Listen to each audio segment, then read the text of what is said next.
मैं और मेरे मंत्रीगण प्रयागराज के संगम में स्नान कर सकते हैं। श्री अरविंद केजरीवाल जी से मैं पूछना चाहता हूं, क्या यमुना जी में वह भी अपने मंत्रियों के साथ जाकर के स्नान कर सकते हैं क्या?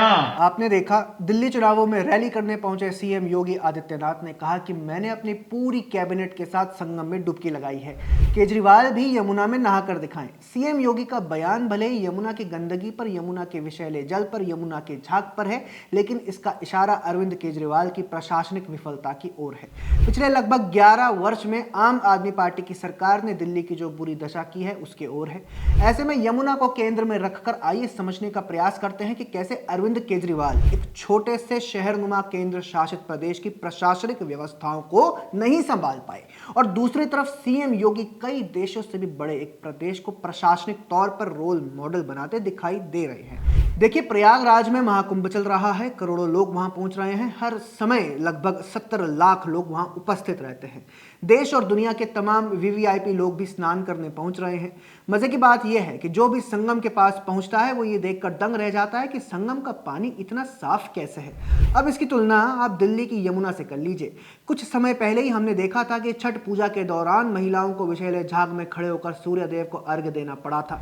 ध्यान से समझिए, एक संगम पर एक मुख्यमंत्री, एक सरकार करोड़ों लोगों के लिए व्यवस्था कर रही है। दूसरी तरफ कुछ श्रद्धालुओं के लिए भी आम आदमी पार्टी सरकार यमुना नदी पर व्यवस्था नहीं कर पाती, यमुना साफ नहीं कर पाती। गंगा, यमुना और अदृश्य सरस्वती का जल कितना साफ है, इसकी कल्पना आप इन तस्वीरों को देखकर कर लीजिए। सीएम योगी अपनी पूरी कैबिनेट के साथ संगम में डुबकी लगा रहे हैं। दूसरी तरफ पिछले 10 सालों से केजरीवाल ये वादा पे वादा कर रहे हैं कि अगले साल भी यमुना में डुबकी लगाएंगे, पर दुख की बात यह है कि अगला साल अभी तक आया ही नहीं है। दिल्ली वालों की कि अगले चुनाव तक मैं यमुना को साफ कर दूंगा और अगले चुनाव के पहले मैं भी यमुना में डुबकी लगाऊंगा और आप सब लोगों को यमुना के साफ पानी में डुबकी लगवाऊंगा। हैरानी की बात यह है कि यमुना की सफाई के लिए आप सरकार ने करीब करीब 7,000 करोड़ रुपए खर्च कर दिए। जी हां, 7,000 करोड़ रुपए यमुना की सफाई पर खर्च हो गए और यमुना कितनी साफ हुई है ये तो आप सब जानते ही हैं। मजे की बात यह है कि आम आदमी पार्टी की सरकार कह रही है कि रुपए खर्च हुए हैं, पार्टी के संयोजक केजरीवाल कह रहे हैं कि रुपए खर्च नहीं हुए। सवाल है कि रुपए गए तो गए कहां? इसका जवाब अरविंद केजरीवाल के पास भी नहीं है। नहीं, कोई नहीं, 7,000 करोड़ खर्च हुए।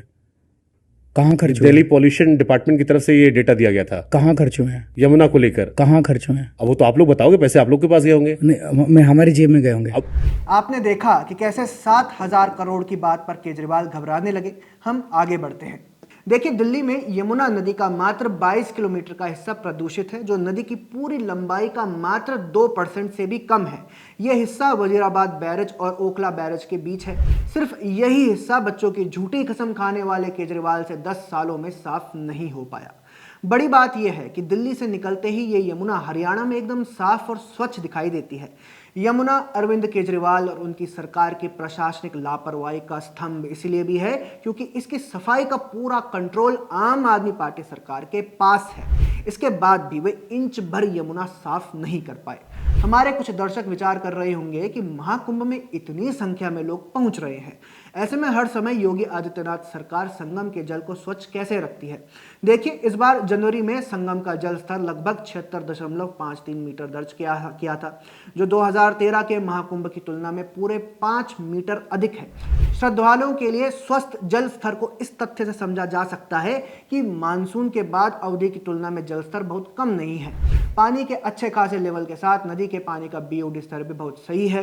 5 नवंबर 2024 तक घुलित ऑक्सीजन यानी डीओ का स्तर 7.9 था, जबकि बायोकेमिकल ऑक्सीजन डिमांड का स्तर 2.8 दर्ज किया गया था।